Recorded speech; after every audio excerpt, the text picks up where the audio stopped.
Nauma kita, nagpapasalamat kita sa kagurangnan sa pagtao sa to kang bagong aldaw na ini. But more than that, Lord kang gayo, nagpapasalamat kita. Tadaong tiniripon kita sa altar para madangog niya to giraray ang mga katukduan ni Kristo. Mga katukduan ni Kristo na nagtatao sa to dahilan kang encouragement, siriman pinapagarundom sa to ang mga Kristiyanong prinsipyo, Christian principles, Christian values na may kaipuhan na isabuhay niya to para kitang gabos maging makusog sa satong pagtubod kay Kristo, siriman kita maging makusog da sarong banwaan o sarong simbahan. Edot sa gabos, ang nadagog nato kay Jesus, si Jesus na ang kadunungan kang Diyos, is the wisdom of God. Sa enot na pagbasa, nadagog nato ang katangian kang kadunungan, the wisdom. Ngayon niya na ang personifikasyon kang kadunungan ini ay si Jesus. Kaya daradara niya ang kadunungan kang kagurang ng Diyos. Daradara niya ang katotoohan na importante sa satong buhay. Ngunyan si Jesus nagtukdo sa sato, mga bagay na importante. Enot, na kita mga tugang sa buhay na ini, nag-aagi lang kita. We are just pilgrims. We are just journeying para sa satong final destination, kundi ang kahadayan kang Diyos. Ang kahadayan kang Diyos, mga tugang, ang sentro kang mga tukdo ni Kristo. The kingdom of God, the kingship of God, ini ang pinaka-tema kang katukduan ni Kristo nang siya nag-abot sa sato. Ang kingdom na ini, dahil lang ini teritoryo, kundi ang padanay na pagkilos, finalmenteng pagkilos kang Diyos para tabangan tayo makasimbag sa iya, para madara kita sa iyang kahadayan. So Jesus is telling us, we are just journeying to our final destination, which is to be with God in His kingdom. Alam niyo ba, mga tugang, ang original na meaning kang kasalaan, sin, sa Griego is amartia, it means to miss the target. Parang sarong taong merong bow and arrow. Imbis na tamaan niya ang target, nahihilis, lumalayo ang iyang arrow. Ganyan din ang kasalaan. Every time we commit sin, kada beses na kita nagkakasala, lumilihis kita, nagiging harayo kita sa dapat niyatong patunguhan. Ang kagurang ng Diyos, ang sa iyang kahadayan. So yan ang paalala sa atin. Life is a journey, and sin tries to drive us away, move us away from that journey. Yan ang tentasyon na kan Diablo. No? Tayo ka na mapunta doon. Dirdi ka na lang. No? So we have to be strong. Kaya nga, ikaduhang tugto ni Kristo is, mag-andam kita. Let us be prepared. Dahil lang sa iyang sa ikaduhang pagdatong. Pero ngunyan pa mag-andam kita. Dahil ang Diablo aktibo para irayo kita sa kahadayaan kang Diyos. Irayo kita sa relationship nato sa Diyos. No? Kaya nga, ayan ang mga tuksok ang kamunduhan, worldly temptations, pleasure, power.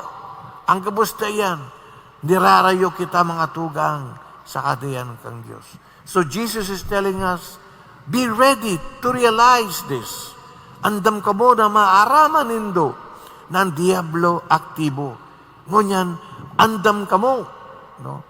Na labanan ang iyang mga tukso paagi sa mga pamibi, sa debosyon, sa mga sakramento. Kaya kapag ang sarong tao nagpapamibi, inaako niya mga sakramento, isinasabuhay niya ang ebanghelyo, nagiging makusog siya. Dahil mo sinasabi, nagiging perfecto siya. Nobody is perfect. Hasta kita nabubuhay sa lupang ini, kita prone sa pagkakasala. Sabi nga kang Bible, even the just man falls 7 times a day. The just man, nang ibig sabihin, ang taong masunod-sunod sa Diyos, siya man nagkakasala. Tayo pa kaya na madaras day man kita masunod-sunod sa Diyos? No? Pero ang importante, babangon kita. Siring man sa sibuho niya to, kagurang nan patawadod kami sa mga kasalaan, kagurang nan inaako kanya mo, andam kami na sumunod sa imo. So yan ang ikaduha.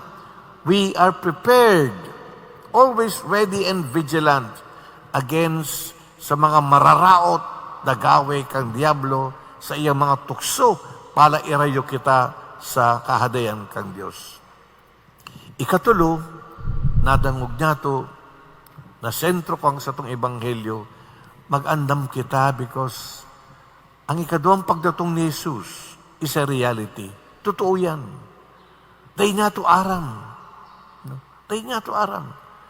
Merong final coming, pero meron din mga coming na intermittent. We see Jesus in the poor.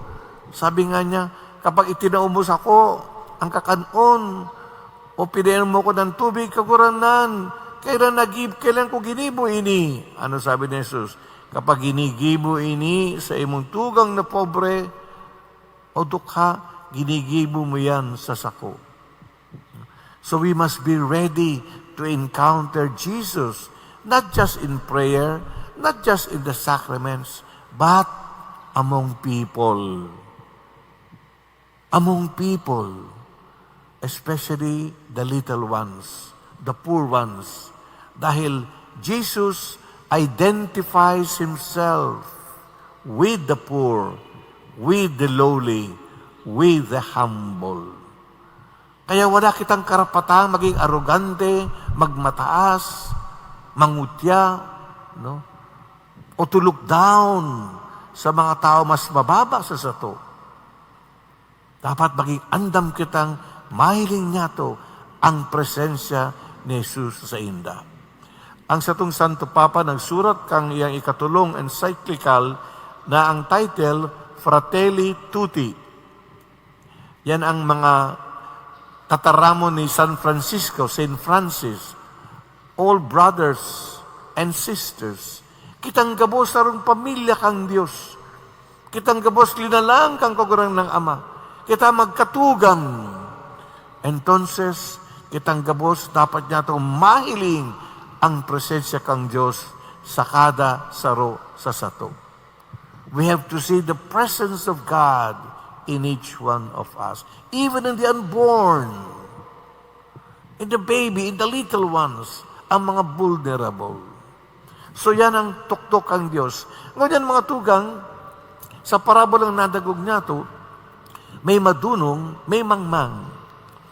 Sinasabi duman na ang lampara, simbolan kang satong pagtubod. The lamp stands for our faith. Pero ang lampara, may silbi lang yan kung meron siyang lana. Di ba? Para pag may lana, merong apoy. Merong fire.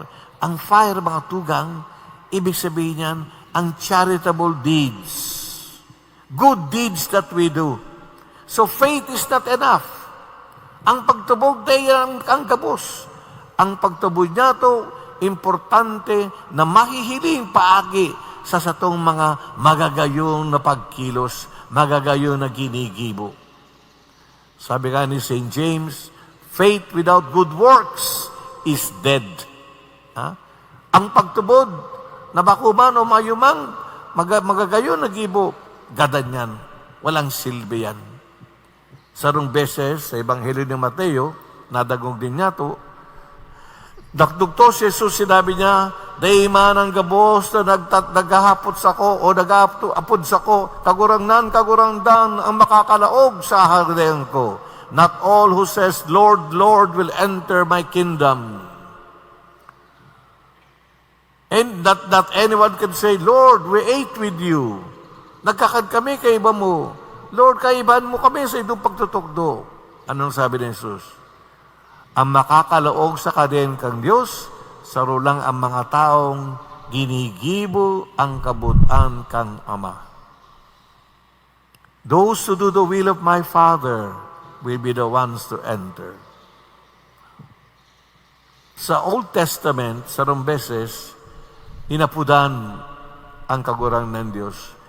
Kagurang ng Ama, anong dapat niya mong gibuhon para kami makalaog sa imong kahadayan? Nagsibag ang kagurang dad.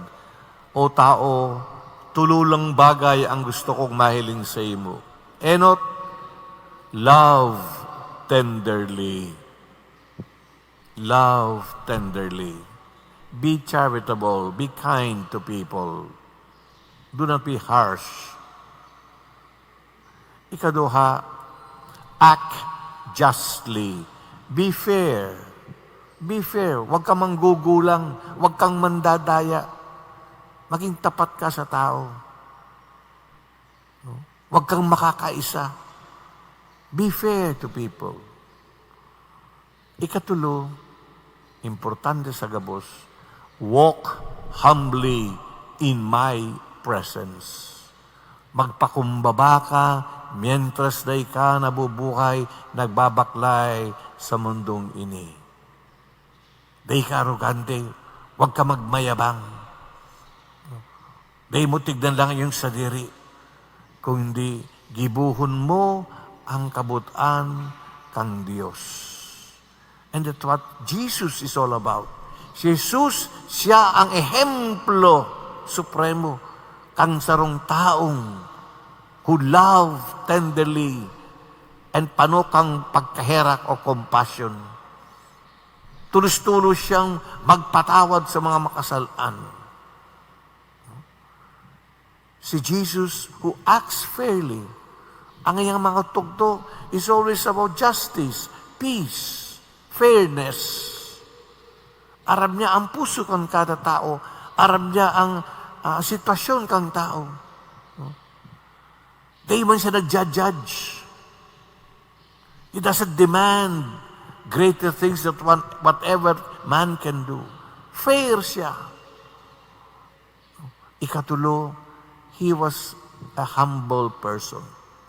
Sabi nga ni Santa Teresa, paagi sa pakumbabaan ang ikaduwang persona kang Diyos na di tao para makaibahan tayo. Siriman ako ang pagiging tao maliban sa kasalan. Ang gabos na honra, pribileyo na dapat mapasaiya bilang aki kang Diyos, isinantabi niya yan. Inako niya ang satong kondisyon, ang atumanang bilang tao, maliban except sin. So when we look at Jesus, we are reminded how to be a living person pleasing to God. Ini ang satong pagiging paandam. This is what it means to be ready. Paragi niya itong ginigurumdum ang kabutan kang Diyos, siriman, ginigibo ang mga kabutan kang Diyos. Kaya mga tugang giraray, ako niya to ang mga tukdong nadangog niya to. And in our own humble way, let us live out our faith. But live it concretely, charitably, kindly, justly. Para sa itong mga tugang, kapag ining ginigibo niya to, arog kang mga madunong na mga daraga, masasabi kang Diyos, magharili ka mo, come, kaibang niya kita niya mo, malaw kita sa kahadean kang kagurang ng Ama. Amen.